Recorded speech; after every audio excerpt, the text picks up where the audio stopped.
Please be seated.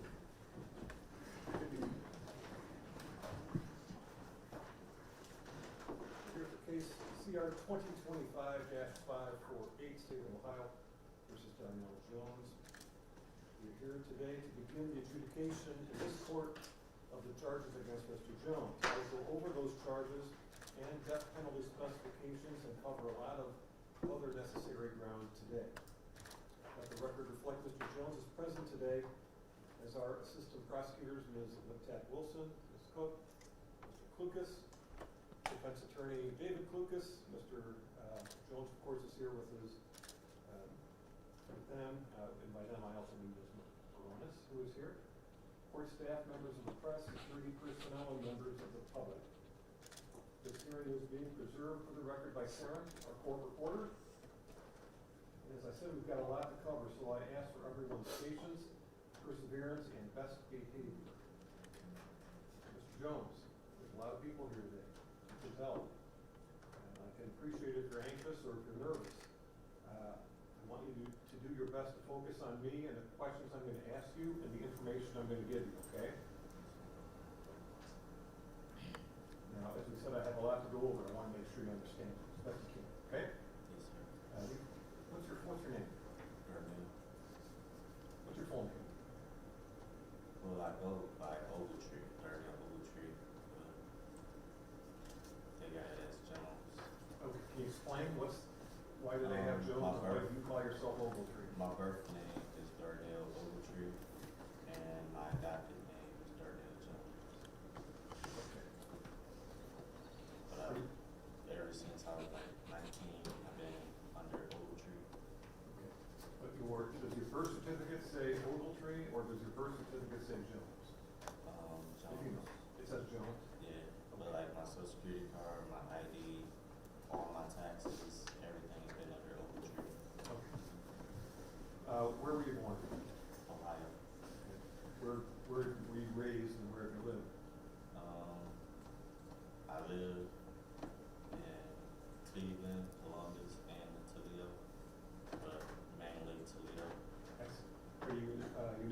citizen? Yes, sir. Okay.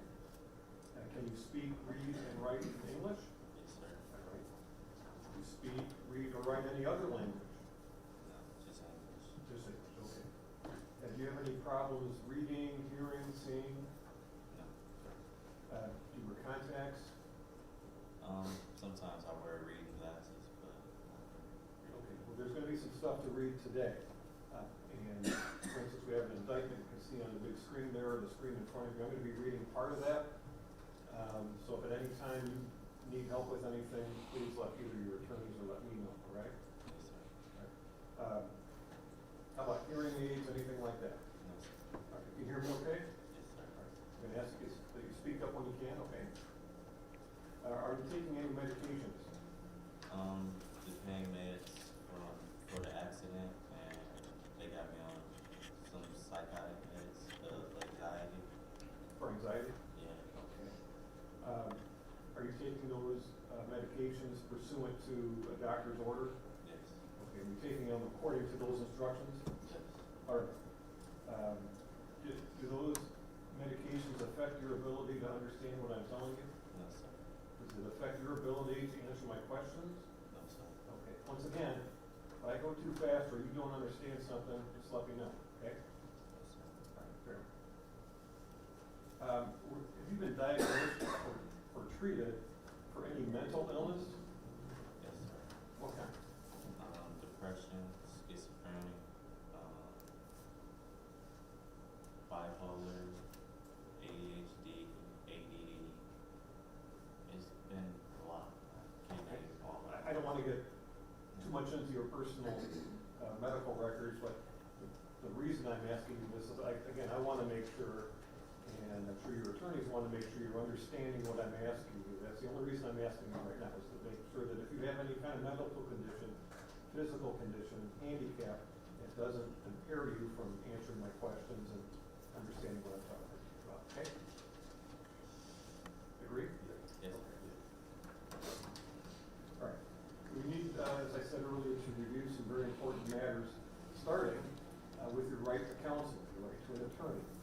Now, you have the right, Mr. Jones, to hire your own attorney with your own money. You have the right to represent yourself, which I highly discourage in the strongest terms I can tell you, or to ask me to appoint for you an attorney. Now, if you wish to hire an attorney with your own money, I'll give you time to do that, a reasonable amount of time, so you can get some money together and hire an attorney. Now, if you hire your own counsel, there is no requirement that he, she, or they be certified to handle what we call a capital case, a case involving the possibility of the death penalty. The record indicates that you were over in municipal court before Judge Nicole Curry, and at that time, I believe the court had appointed you a public defender. Is that right? Okay. Now, I anticipated that you might be asking me to appoint you an attorney or attorneys over here. That's why we contacted Mr. Lucas and Mr. Coronas to see if they would be willing and able to represent you in the matter. Now, the reason we contacted them is because they are both certified by the Supreme Court of Ohio to represent defendants in cases like this. Both of your attorneys, who may be your attorneys if you want me to appoint them, are so certified. Now, I would appoint Mr. Lucas as your trial lead counsel and Ms. Baronis as trial co-counsel. Now, in anticipation of your appointment, Mr. Lucas, I believe you met with your putative client. I have, Your Honor, on 3 occasions, and Ms. Baronis has also met with him as well. Have you prepared an affidavit of indigency? I have filed an approach.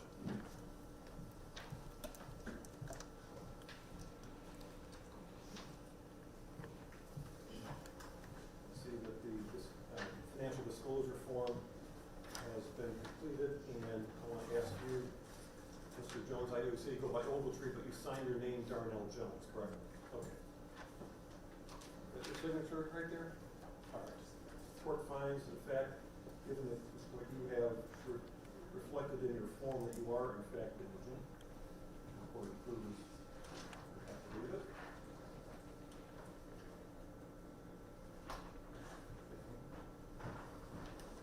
The entry that the court issued setting this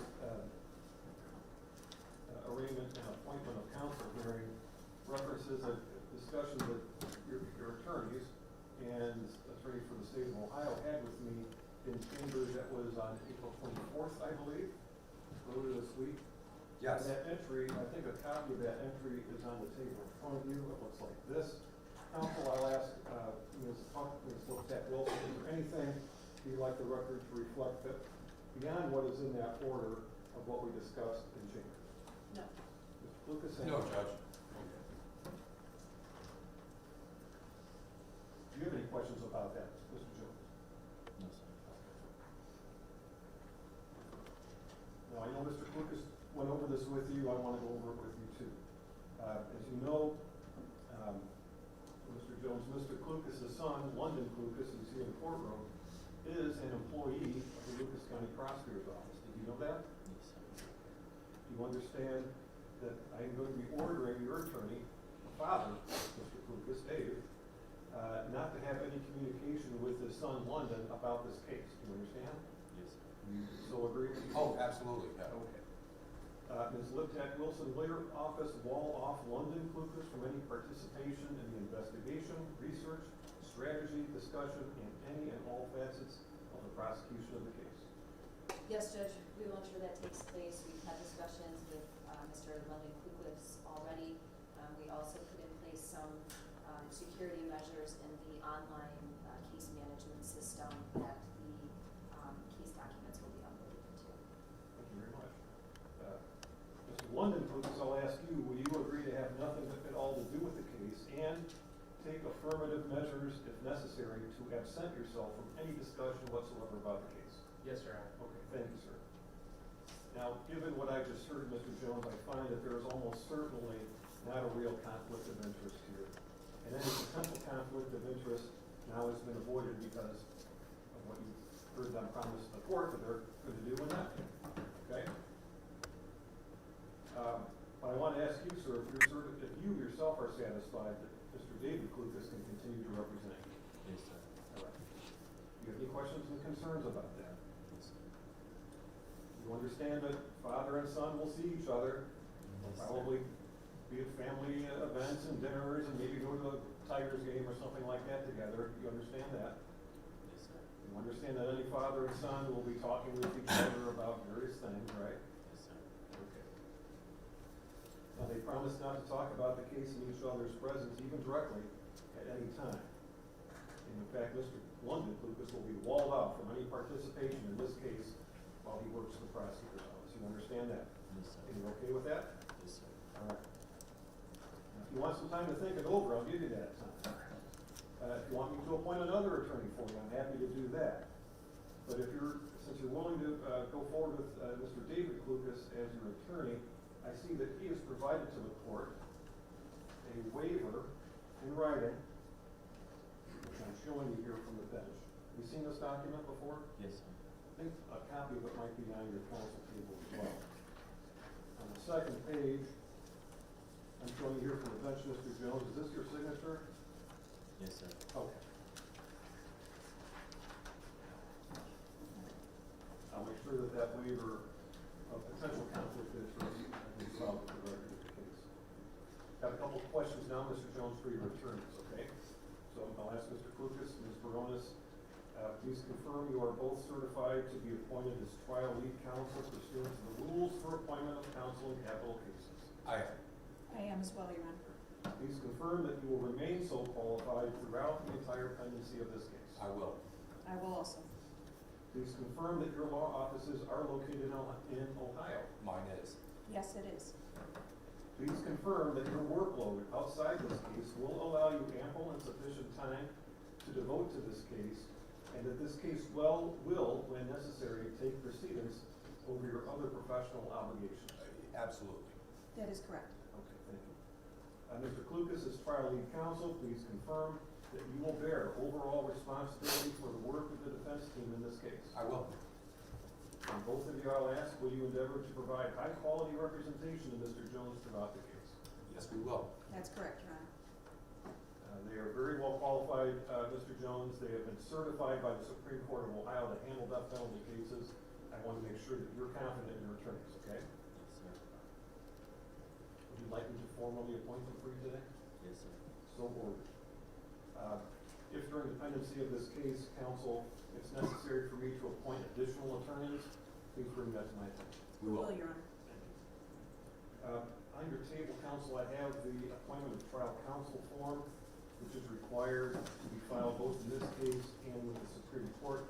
I think I may have misstated Ms. Baronis's address since she moved offices I recently. just moved in the last 3 weeks, Judge. We'll correct that. Okay, if you would please, and then return the case, or return that form to me. I'll have it filed with the case and filed with the Supreme Court of Ohio. I'm going to also order our clerk of court to file a notice of filing capital indictment pursuant to revised code 2929.021K.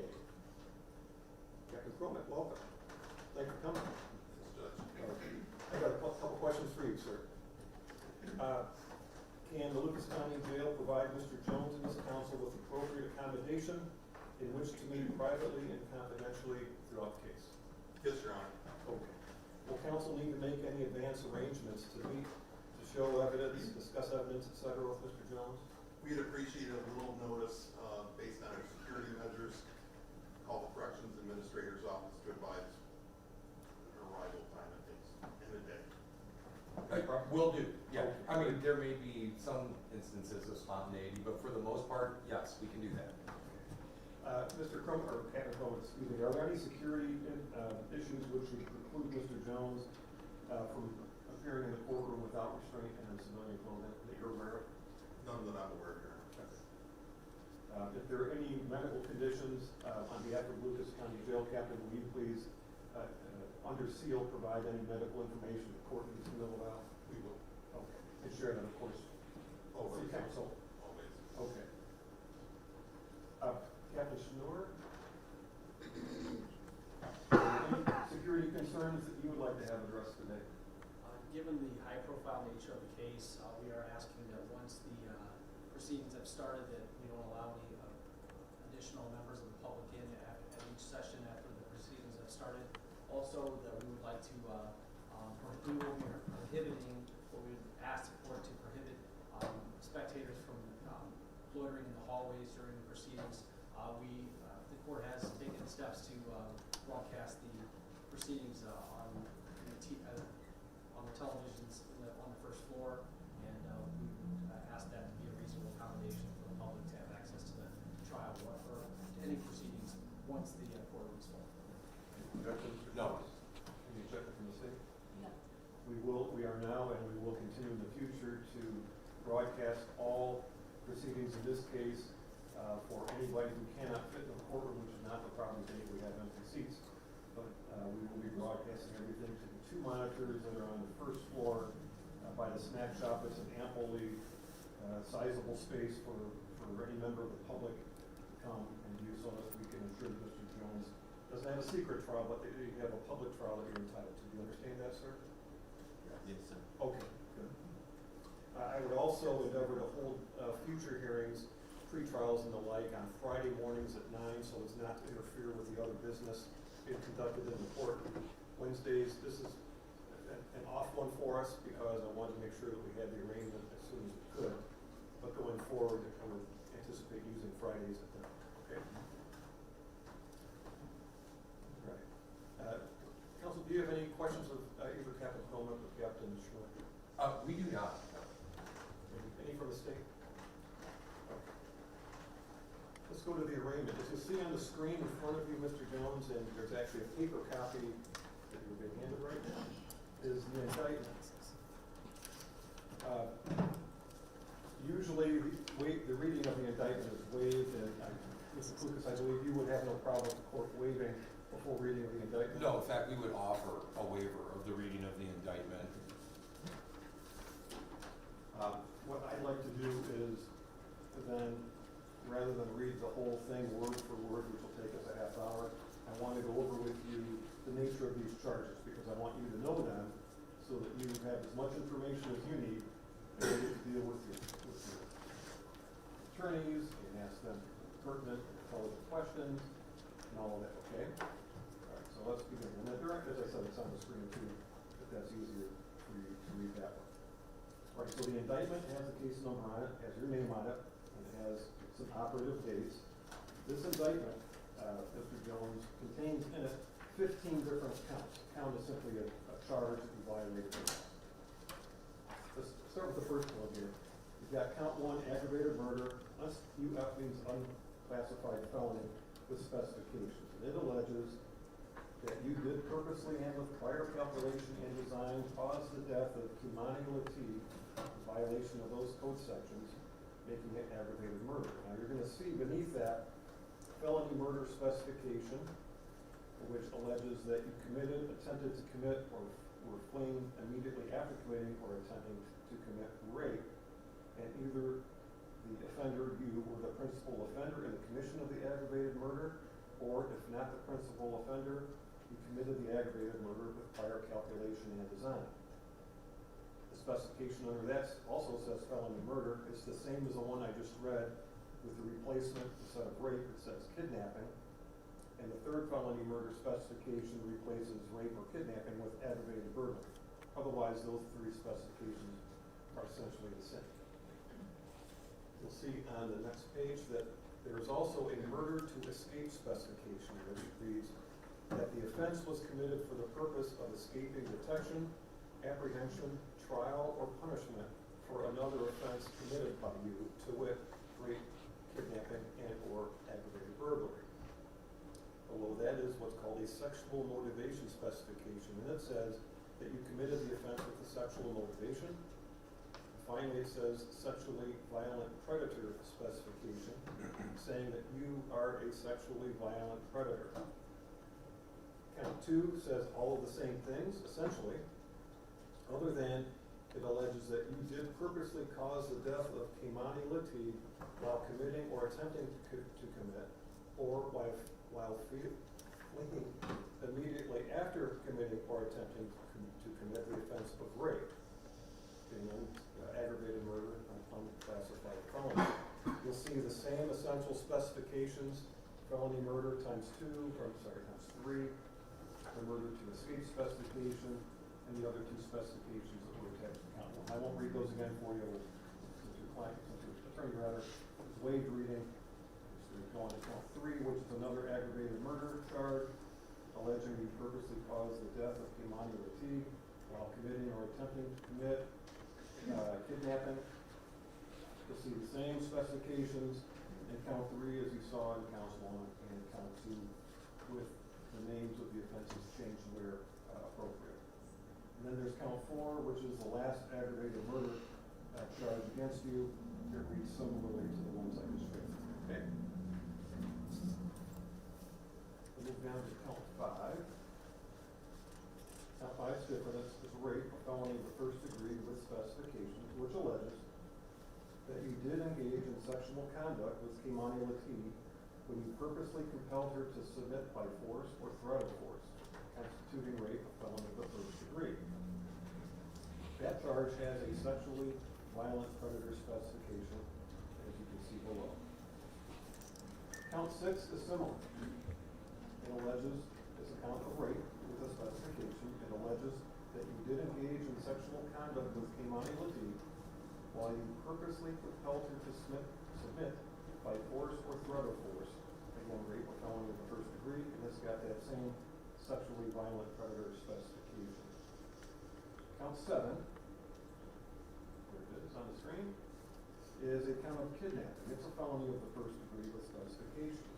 Now that alleges that you did, by force, threat, or deception, remove Kei'Mani Latigue from the place where she was found or restrain her liberty for the purpose of engaging in sexual activity with Kei'Mani Latigue against her will in violation of the law constituting the offense of kidnapping. Furthermore, the victim of the offense is alleged to have been under 18 years of age. That kidnapping charge carries with it both the sexual motivation and sexually violent predator specifications.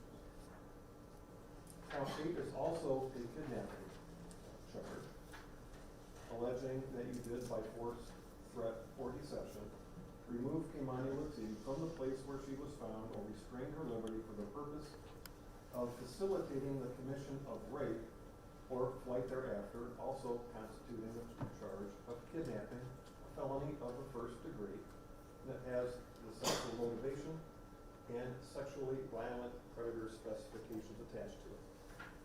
And you'll see in count 9, that's the third kidnapping charge, alleging that you did by force, threat, or deception, remove Kei'Mani Latigue from the place where she was found or restrained her liberty for the purpose of terrorizing or inflicting serious physical harm on Kei'Mani Latigue or another violation of the revised code. Also kidnapping, a felony of the first degree with the same 2 specifications as the other 2 kidnapping charges. When we get down to count 10, it's now aggravated burglary, a felony of the first degree. Now that alleges that you did, by force, stealth, or deception, trespass in an occupied structure or in a separately secured or separately occupied portion of an occupied structure when Kei'Mani Latigue, a person other than the accomplice, was present with the purpose to commit in the structure or in the separately secured or separately occupied portion of the structure any criminal offense to it, rape, and you inflicted or attempted or threatened to inflict physical harm on Kei'Mani Latigue, constituting the crime of aggravated burglary, a felony of the first degree. Counts 11 and count 12 are both endangering children. They're a little bit different, so I'll describe each one to you. The first count, that is count 11, of endangering children, alleges that you did abuse Kei'Mani Latigue, a child under 18 years of age with whose birthday provided, constituting endangering children with a furthermore clause that the violation resulted in serious physical harm to Kei'Mani Latigue. And the other endangering children charge, felony of the second degree, count 12 of the indictment, alleges that you did torture or cruelly abuse Kei'Mani Latigue, a child under 18, constituting endangering children, and that the violation resulted in serious physical harm to her. Okay, count 13, gross abuse of a corpse, felony of the fifth degree. That count, Mr. Jones, alleges that you did, except as authorized by law, treat a human corpse in a way that would outrage reasonable community sensibilities, constituting gross abuse of a corpse, felony of the fifth degree. Finally, with counts 14 and 15, each of them is a count of tampering with evidence. Each of them is a felony of the third degree.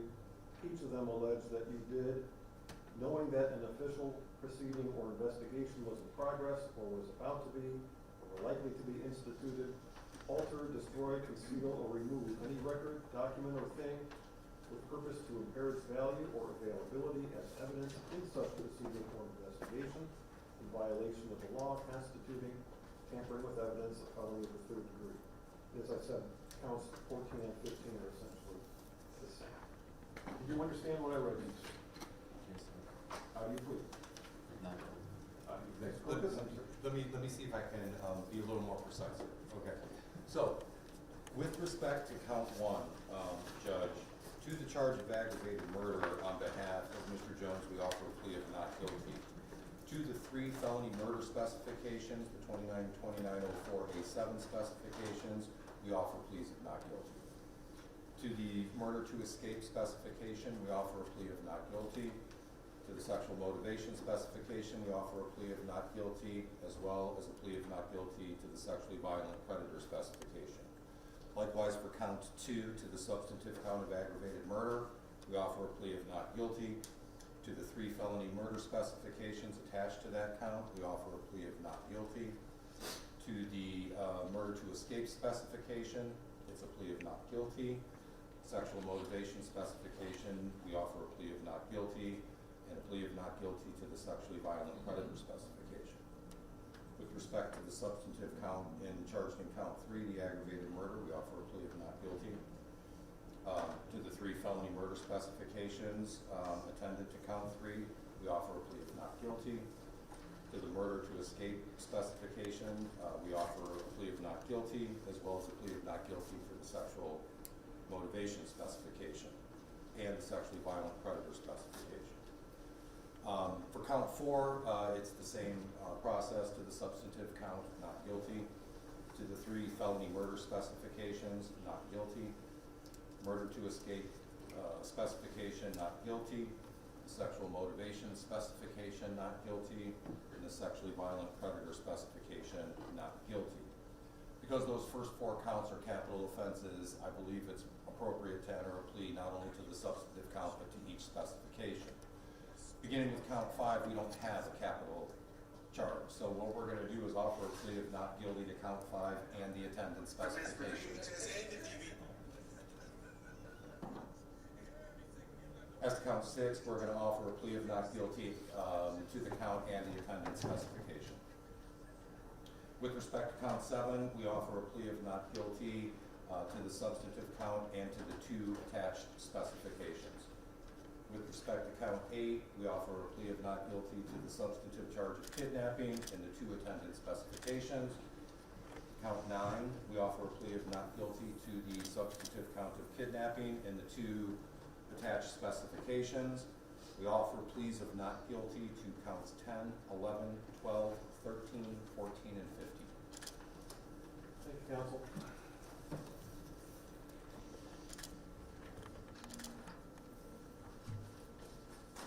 Let's please render into the record.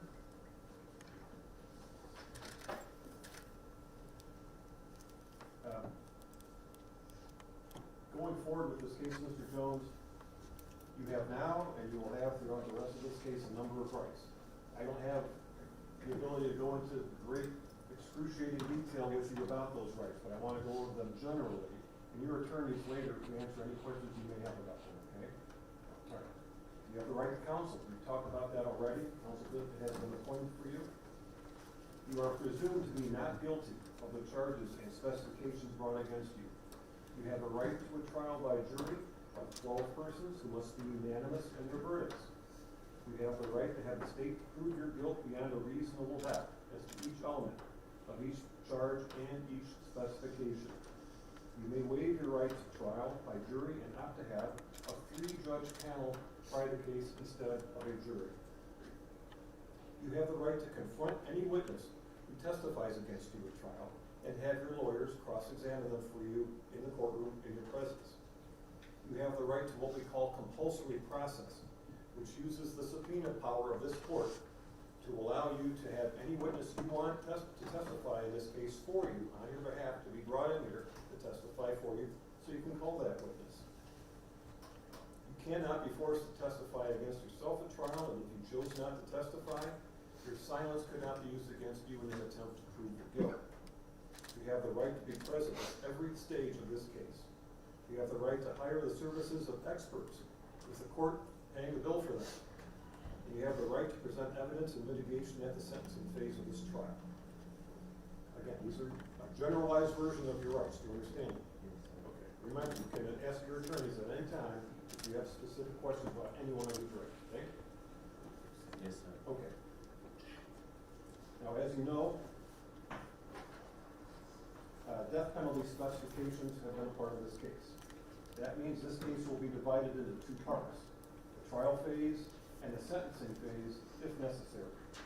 At the trial phase, the jury or the 3-judge panel will determine whether the state has proven beyond a reasonable doubt all of the elements of the charges and the specifications. If you are found not guilty of them, you will be released. If you are found guilty of the offenses, but not guilty of the death penalty specifications, you will be sentenced to a term of years in prison corresponding to the charges and the non-death penalty specifications that you were found guilty of. If you are found guilty of 1 or more of the death penalty specifications, which we also call the aggravating circumstances, and that or those aggravating circumstances are not outweighed by factors which mitigate against the imposition of the death penalty, the jury will return the death sentence. In this case specifically, Mr. Jones, it's alleged that the aggravating circumstances, as you just heard me read through the indictment, are that you committed aggravated murder and rape, kidnapping and or aggravated burglary, and or that you committed aggravated murder with the purpose of escaping detection of having committed rape, kidnapping, or aggravated burglary. Now, the crime of aggravated murder is not by itself an aggravating circumstance. Factors mitigating against a death sentence lessen or eliminate the appropriateness of the death penalty. They can include your age, your upbringing, your criminal history, duress, your mental condition, frankly, just about anything else can be a mitigating factor. The crime itself may, in fact, be a mitigating factor. If we get to the sentencing phase, you have essentially the same rights as you do in the trial phase. If you wish to make a statement at the sentencing phase, you may do so either sworn or unsworn. If you make a sworn statement, you'll be subject to cross-examination by the state's attorneys. If you make an unsworn statement, you won't be subject to cross-examination. The jury will have to decide whether the aggravating circumstances outweigh the mitigating factors. If they find that the aggravating circumstances outweigh the mitigating factors and conclude beyond a reasonable doubt that they do, they will return a sentence of death. It is then up to me to make my own determination based on a similar weighing process whether the death sentence is appropriate. If I agree with the jury, I will impose a death penalty. If I disagree with the jury, I will impose a sentence of life imprisonment. I may not impose the death penalty if the jury declines to impose it. All jurors must agree before a death sentence may be imposed. Likewise, if you choose to have a 3-judge panel instead of a jury trial case, a single judge can prevent the imposition of the death penalty. However, if all 3 judges agree to impose the death penalty, it will be imposed. And if the death penalty is imposed, this case will automatically be appealed to the Supreme Court of Ohio. So my explanation of your rights and the law and procedures concerning these charges, as I said, is basic and general. As with anything involved with the law, there are many complicated details and exceptions. I just don't have time to go over all of those with you now. I just want to give you a preliminary basic outline, okay? Yes. All right. Ms. Liptak Wilson, Ms. Cuck, you want to be heard on bail. I know that you filed a request with the court in writing. I don't know if Mr. Lucas and Ms. Ronas have had a chance to review it. I have. Yeah. Ms. Liptak Wilson. Thank you, Judge. Pursuant to Article 9, Section 1 of the Ohio Constitution and the case law referenced by the state of Ohio in its motion filed this morning, the state is requesting that the defendant be held without bail or bond. Doesn't that section of the Constitution require that the proof is evident or presumption greater of the commission of the offense by this defendant? Yes. And then you want to offer the court, for the court's consideration to satisfy that prong of the constitutional requirement?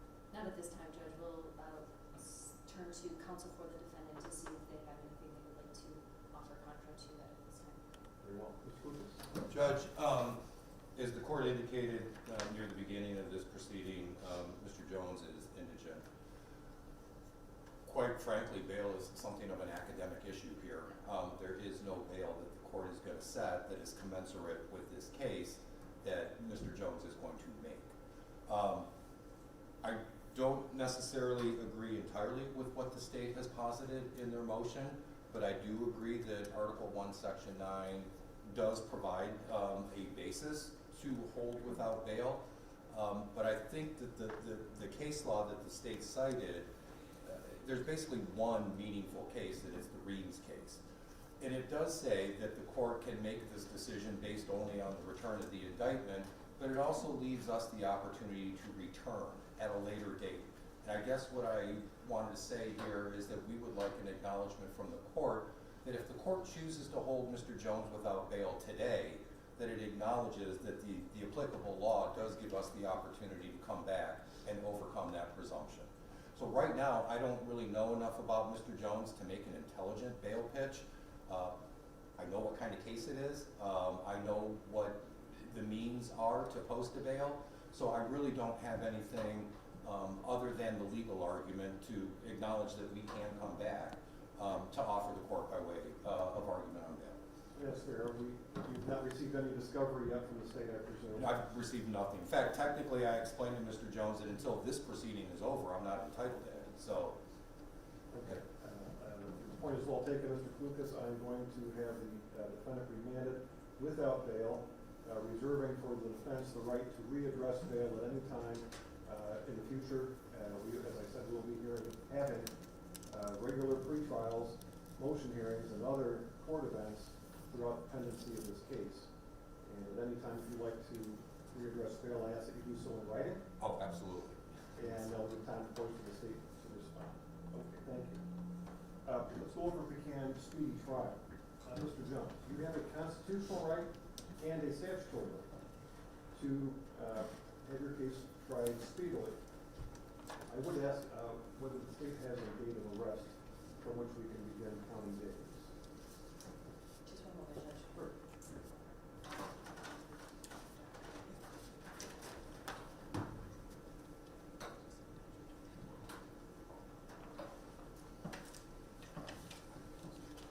March 25th, Judge, he was taken into custody in Columbus, Ohio, and then April 17th was brought into custody here in Tucson. Thank you. Mr. Jones, you have the right to be brought to trial within 270 days of your arrest, but since you've been in custody continuously, each day in jail counts as 3 days. That means you have the right to go to trial within 90 days from the date of your arrest. You have a separate constitutional right to a speedy trial, based on a number of factors that I would have to consider. You may waive your rights to a speedy trial after you've discussed it with your lawyers in order to provide you more time to both investigate and prepare the case for trial. Mr. Klukas, if you had a chance to discover or discuss with your client the issue of time waiver. We did, I did. All right, and would your client be willing at this time to waive his rights to speedy trial, or would you like time to think about it? No, we are in a position to execute a limited waiver of time. It's not gonna be like till the end of the case. Now, how far we're gonna waive kind of depends on the next scheduling steps. The court had indicated that you wanted to do pre-trials on Friday. What we had contemplated and what I had discussed with Ms. Baronis and Mr. Jones is a 60-day time waiver, at least for 60 days for now, for us to take the temperature of the case and get some discovery and start some motion practice and get some funding, and we feel like that's a legitimate reason to waive speedy trial for 60 days. That's what we had discussed with Mr. Jones. I kind of thought the court might set a status pre-trial out that long, but I'm getting the impression that perhaps you may want to see us before then. Well, I was going to suggest that we get together on Friday, May 23rd. We have a lot of housekeeping matters to take care of. We have some scheduling matters to take care of. I'm sure you'll be filing motions galore. We'll have those that will be in some form of, for the court's consideration. What I'm going to suggest with that additional intelligence is that we are willing to execute a time waiver up to and including Friday, June 27th, which can then be a scheduled pre-trial date. That's a Friday, and we will re-examine time waiver at that time. But I think the court's correct. I think there's going to be a lot of tolling episodes here, and we would probably prefer to let those do the tolling rather than a waiver. But for today, we are willing to waive his right to a speedy trial until Friday, June the 27th. If you look on your desk, you'll find a draft of a time waiver that the court has prepared. And I'd ask you to please, if you haven't already, read through that, discuss it with your attorney or with your client. You'll note that the very last sentence says, the time waiver shall not be due a date certain. You can cross that out and write to June 27th, sign, initial. That sounds great. Yeah, we're willing to do that. Yeah. Okay. Yeah. You need a moment with your client to We need a discuss? moment to do a little editing, but the time waiver itself has already been discussed. Okay. Thank you. Once the waiver has been prepared, signed by both client and counsel, I'll ask you to make sure Pam gets it, we'll file it with the case. I have a question now for the prosecution, Ms. Jack Wilson, Mr. Todd. Who in this case seeks to act as the victim's representative under Marcy's law? I believe it will be the victim's grandmother, Dorothy Latigue. Is she present today? Yes. Has anybody else applied or spoken up with the desire to be named by the court as a victim's representative? No. Okay.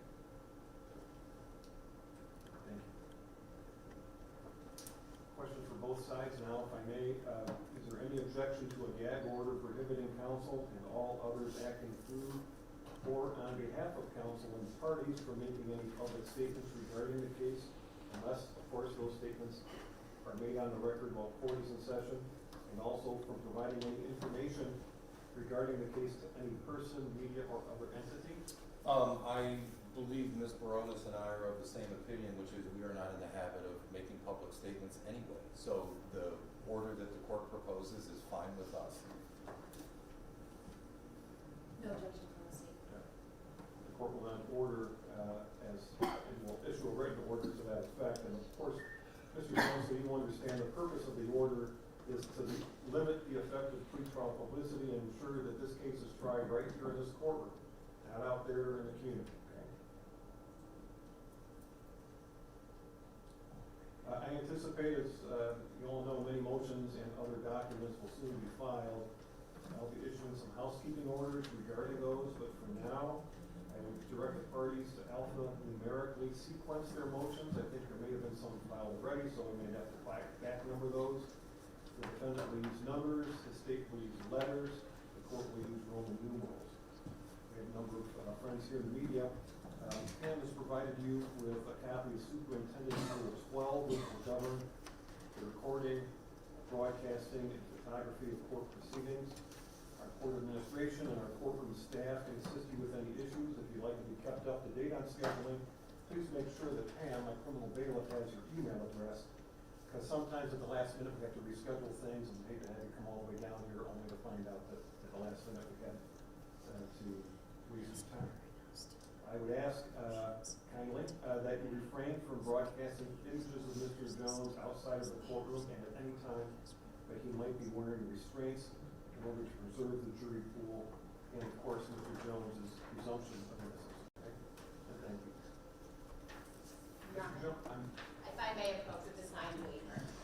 oh, thank you.